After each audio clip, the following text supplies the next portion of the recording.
Very well, guys. So now we're going to continue with this piece right here. As you can see, I've already done the camera projection right here, and now it's just a matter of finding where we can do the cuts. Now, I've decided that this piece is not going to be mirrored, so we're going to do the cuts for every single piece, both sides of the element.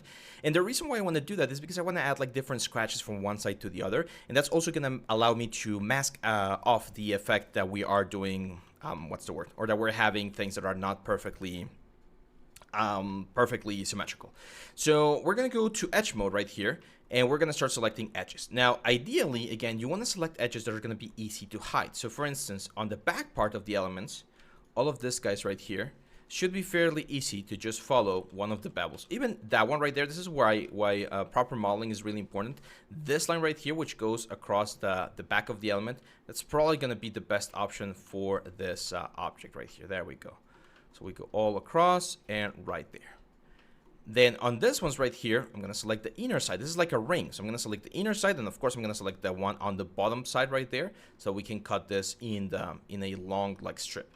I already know that this thing is not going to like unfold as nicely as I would expect. So I'm going to do another cut right here on the center. And again, this might be a little bit more visible, but I'm going to show you inside of a Substance Painter how we can do to hide some of those effects. So again, on the bottom part, on the top part, and around, this guy's right here, we're going to follow this like bevel line. And it's just a matter of following and going all the way around the object. Let's go to wireframe view. I'm pressing Shift and Alt to add to my selection. There we go. Add to that selection so that we can get like the front and the back part. I know that right now here we have like a flip, but even with that flip, we can do the unfold. So don't worry too much about it. Down here, same deal. We're just gonna grab the corners, and we just keep going, completing the loop for the cut right there. So we go there, oh, there, and there. There we go. Just make sure that every single piece has a cut. We're missing this one right here.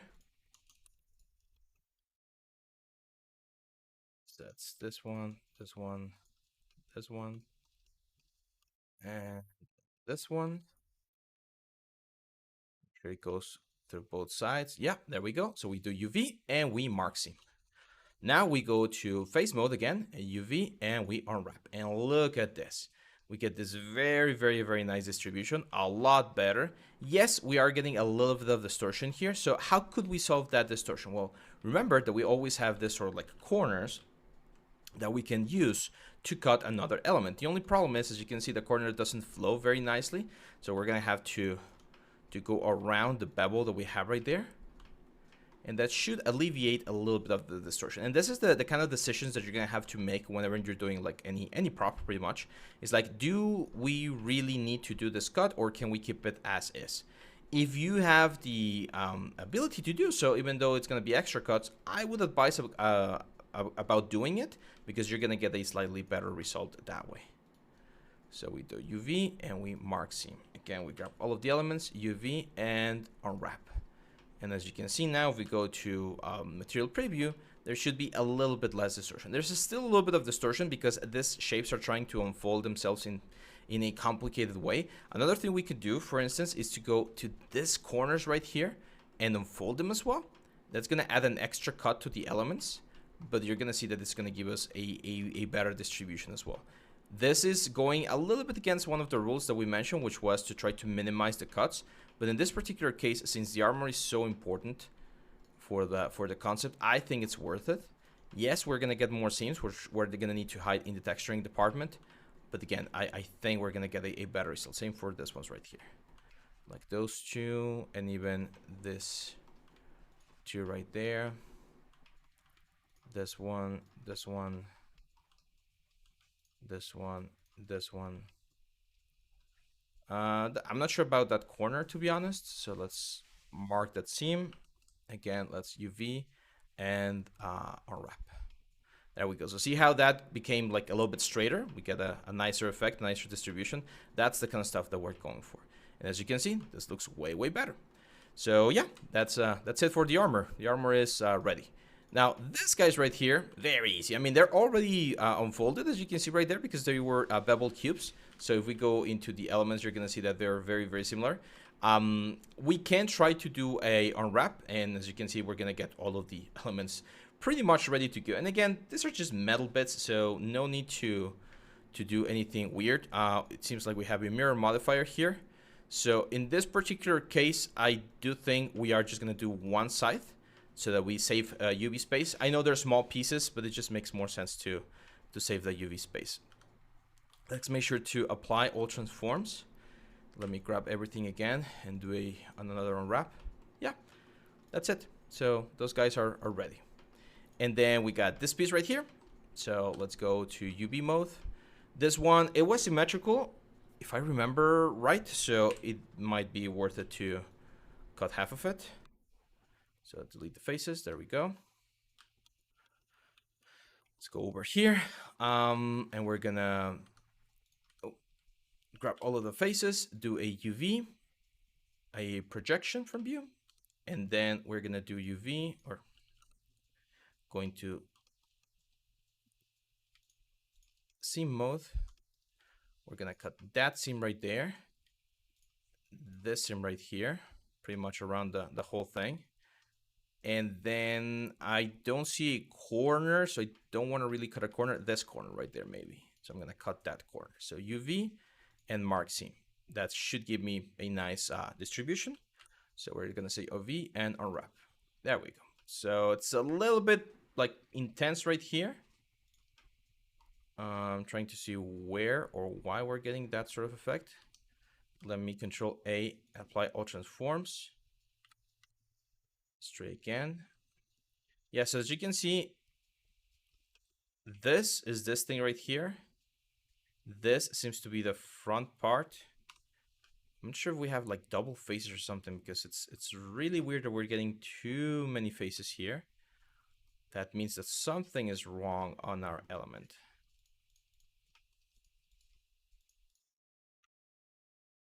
Or is there like a secondary element? Because can you guys see all of this island right here?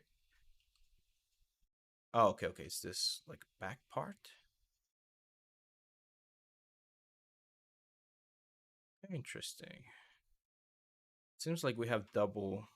I'm gonna do X and delete those faces. Nope. So you can see that all of this part is creating a weird sort of effect. Let's add a subdivision modifier. Subdivision surfaces. There we go. See that?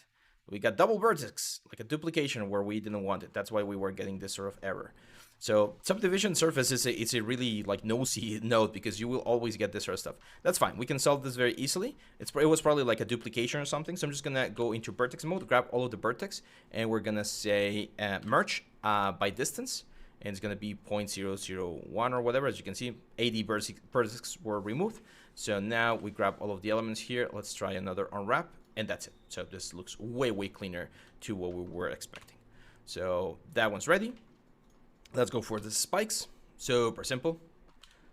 Let's just grab all of the faces, UV, project from view, and let's go to edge mode. And we're just gonna grab the edges on the bottom. We're gonna say UV, mark seam, UV, and unwrap. That's it. All the spikes are ready. And I think we're just missing two of these little guys right here. Super simple. Faces, UV. We do a project from view.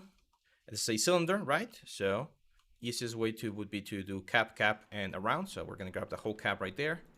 We're gonna grab the whole cap down there. UV, mark seam, and in this case, I am gonna go down the center. So I'm gonna grab this guy's right here and say UV and mark seam. Now this thing was mirrored as well. So let's go to wireframe. Face mode. Oh. Do we have symmetry? Oh, we had, no, just, let's just eliminate the mirror modifier and that's it. So we got this thing right here. Let's just make sure to apply all transforms, and we're gonna do an unwrap. And there we go. So that one's ready. And finally, this piece right here, which was also symmetrical. So we again delete all of the faces right here. We're gonna go solid. Let's go grab all of the faces, UV, project from view.